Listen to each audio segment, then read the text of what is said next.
طرز تهیه اسفند دود کردن. اول شعله چراغ رو روشن میکنی، فندک رو میزنی روشن میشه دوستان. ببین، بعد یه خورده اسفند میاری میریزی تو جا اسفندی، یه ذره دیگه هم میریزی، درشو میبندی میذاری اینجا تا دود کنه. ببینین حالا الان خیلی خوشگل دود میکنه، نگاه کنین.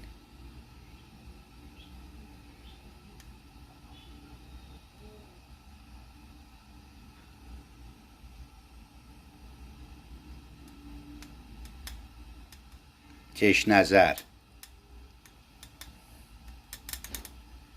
میگن اسفند دود کنی چش نمیخوری. حالا ما آمدیم اسفند دود کنیم چش نخوریم. اینم دودش.